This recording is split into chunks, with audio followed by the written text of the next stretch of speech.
Terima kasih yang tidak terhingga kami ucapkan kepada para penyumbang yang telah memurah hati menaja kami makan. Semoga Allah memudahkan setiap urusan kalian di dunia dan juga di akhirat.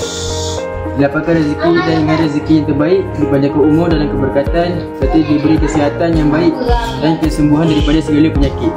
Ya Allah, ringankanlah bebanan hutang mereka, lindungi mereka dari sebarang kesusahan, dan jadikan kebaikan ini sebagai asbab untuk memperoleh ganjaran syurga yang abadi.